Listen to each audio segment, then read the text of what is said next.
We're 2.5 weeks away from the NBA trade deadline, and the rumors are heating up. The other day on this channel, we went over how the Nico Harrison is aggressively pursuing a defensive wing to help bolster this roster, fix our defensive issues, and how Herb Jones is a name to watch. But we also found out the other day that Jordan Clarkson's name is also being floated around as a player that the Mavericks are looking at. But this morning, we got news that Daniel Gafford has been made available for trades ahead of the trade deadline.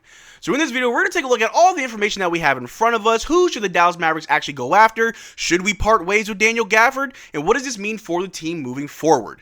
But how's it going, everybody? My name is Marcel Martin. This is Mavs Digest, bringing you the latest news on everything Mavericks related. And before we get started with today's video, we are currently sitting at 16,826 subscribers, getting very, very close to 17K. But if you're enjoying everything that we're doing here at Mavericks Digest with our watch-alongs, news vids, giveaways, and everything else in between, make sure you subscribe so you don't miss out on a single thing that we do. But the other day on this channel, we went over how Nico Harrison has been moving in silence, but moving very aggressively. We did get a report a few weeks ago that the Dallas Mavericks are one of the most active teams on the phone as far as trades.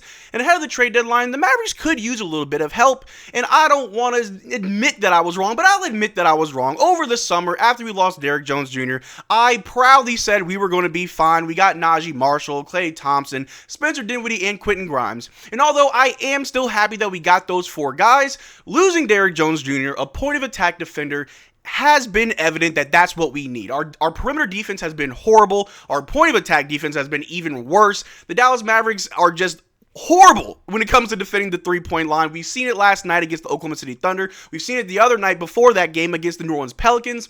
And maybe finding a point-of-attack defender is exactly what the Dallas Mavericks need to get us back on top, getting us back into contention, so last year's playoff run wasn't really a fluke. And if we take a look just here, the other day I put out a video how Nico Harrison was at the New Orleans Pelicans game on his phone talking to their president of operations, obviously making things work and trying to make moves happen. And a source that I had that was at the game talked to Nico, and he did say verbatim that he is working on trying to get us a defensive wing. Didn't say Herb Jones by name, but did hint at maybe it could be Herb Jones. And I'm not saying that we are getting Herb Jones. I'm not saying it's in the works and he's on the way. I'm not saying that. I'm also not saying that the Pelicans are going to shop Herb Jones to the Dallas Mavericks.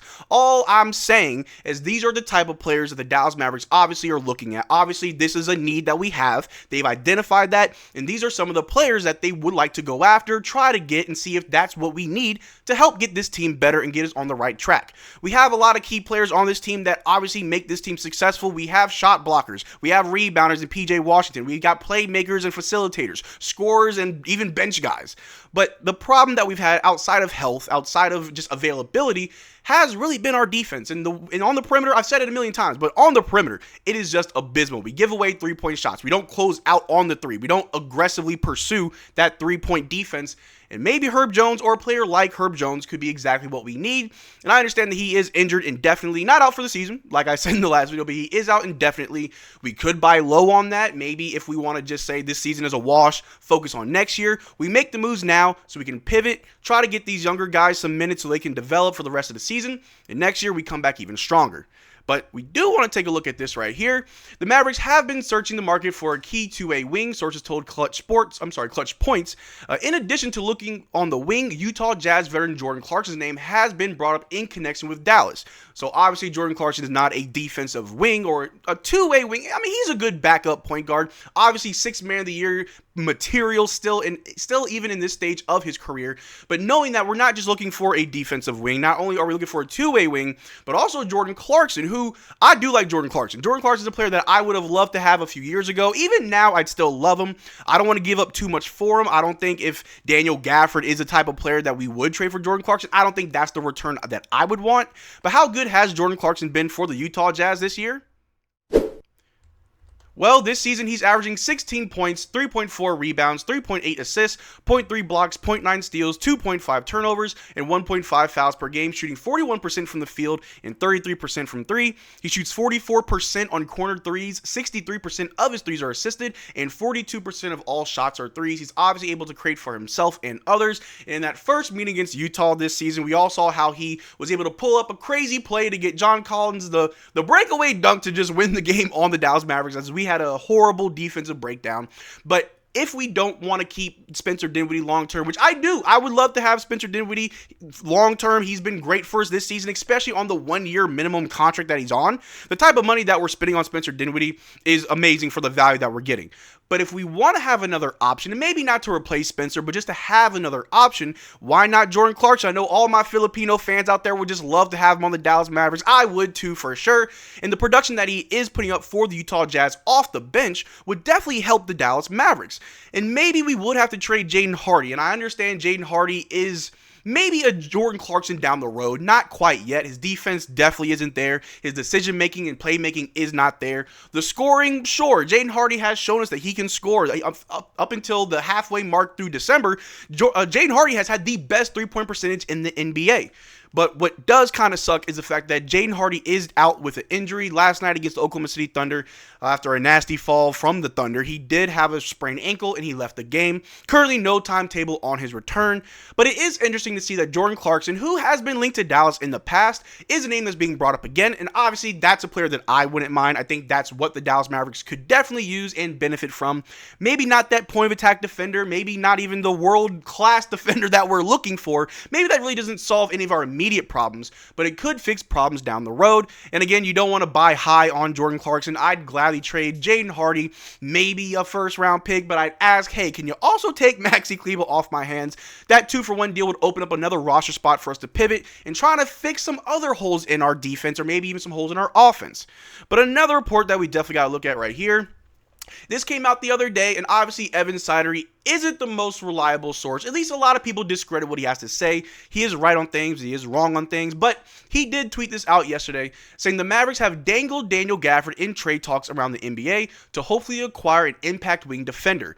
Gafford is averaging 11.7 points, 6 rebounds, 1.4 blocks in 20 minutes per game this season. Now, obviously, I am a big fan of Daniel Gafford. I had the luxury of meeting him over the summer. We did a collab stream playing Among Us. I am a fan of the landlord, and I would love to keep him here long term. I think he really embodies what the Dallas Mavericks is all about. But to be honest with ourselves, he really isn't playing up to how he was last year after the trade deadline, and I don't think that's any fault of his own. I don't think Daniel Gafford's regressing. I don't think he's just magically getting worse. I think there's a lot of other factors that have to go into that. The fact that Luka has been out, and we all know Luka gets our bigs going every single game. They benefit a lot from what Luka can do, but also Daniel Gafford will never be too expensive for us as a backup center to Derrick Lively, or even if we want to put him in the starting lineup. You can have that little tandem between the two. That's what the Dallas Mavericks are benefiting from. The fact that Derrick Lively is still young, still developing. You can't really give him too much starter minutes. He is somewhat injury prone as he is currently out with the sprained ankle as well as Jaden Hardy. Daniel Gafford is a necessity, and with the injury to Dwight Powell, if we trade away Daniel Gafford and we don't get an actual quality big back, we're going to have to deal with Maxi Kleber at the 5 if we still have Maxi. You may have to even put PJ at the 5 if you're that desperate. But Nico Harrison has made amazing moves so far with the Dallas Mavericks. He's had more hits than misses, barely any misses that he hasn't pivoted away from. So I'm not going to sit here and say that Nico doesn't know what he's doing. Don't trade Daniel Gafford. What are you doing? I believe that a lot of what we hear and see is only 10% of what actually goes on behind the scenes. And if we are going to move Daniel Gafford, then obviously that means we're going to get something in return. And Daniel Gafford isn't the type of player that you trade away for a backup power forward or a backup point guard. You're going to trade Daniel Gafford to get a quality backup center. You're going to trade Daniel Gafford for someone that can immediately slide into that role and make it seem like Daniel Gafford's still there. Obviously, I don't want to see Daniel Gafford gone. I love the landlord. But if the moves have to be made, and if Nico Harrison, the front office, see these problems and these needs, then you got to do what's better for the team. But to just top it all off, Evan Sidery did tweet this, so you take it with a grain of salt. But this morning, we got the news. It is official. The Mavericks have made Daniel Gafford available in trade talks. Now, this does not mean that Daniel Gafford is gone. The trade deadline is in February 6th. It's a few weeks away. Daniel Gafford could still be a Dallas Maverick at the end of the trade deadline. But the news, the report that Daniel Gafford is available in trades isn't necessarily concerning, but it does show that we are trying to pivot from what we currently have. We see that we're currently I want to say we're the 6th seed or 5th seed. We did move up after we beat the Oklahoma City Thunder, so we're no longer the 7th seed. But with Luka Doncic's injury, the fact that Kyrie has been feeling better, his words himself that he felt better from his back injury. But Luka Doncic, his timetable to return seemed to be around All-Star break, we may not be in a situation to fight back for a play-in or even a playoff spot once when Luka's back. And even if Luka's back, how good is this team going to be for the remainder of the season? I don't think we'll win every single game when Luka gets back. So maybe the team's looking ahead, or maybe they think that we can make the right moves and still make a push for the playoffs. With Daniel Gafford being traded, I would hope to get someone back that could obviously replace his production. And I don't really know too many centers that are available right now that could do that. Maybe we get Jonas Valanciunas, but he's on the Wizards. So obviously you don't trade Daniel Gafford back to Washington for their other center. And maybe for a defensive wing like Herb Jones, maybe we do trade Daniel Gafford and maybe throw in maybe Omax, maybe Maxey. You got to make it work somehow. Jaden Hardy is another player on a fresh contract, a very good team-friendly contract, who is playing a lot better than what he's getting paid for. His value is obviously there too. And maybe Jordan Clarkson is a player that we do try to trade for to help fill in some of these holes. But the truth of the matter is the Dallas Mavericks are in a very odd situation right now where we find ways to win, but unfortunately we're also finding ways to lose. We're not fully healthy. Guys are sick. Guys are getting hurt. We're currently fighting to stay in contention. Nothing too different from last season, but I think Nico Harrison is trying to get ahead of the ball instead of trying to make these moves last minute where it doesn't help the team and it only hurts us. But let me know what you think in the comment section down below. Do you think that we should trade Daniel Gafford? I don't want to trade him. But if we were to trade Daniel Gafford for pieces that could help us and would actually make us better, would you want to see that happen, or you want to keep it how it is, wait till Luka comes back healthy and just make a run? Let me know what you think in the comment section down below. We could have a conversation about it. But that's what I got for you guys today. Thanks for making this far into the video. Make sure you check out our Twitter and Discord. Links in the description below. Consider becoming a channel member. We are doing a giveaway every single month on this channel. Only way to enter our giveaways is to become a channel member of any tier. But until next time, y'all take care, drink water. Peace.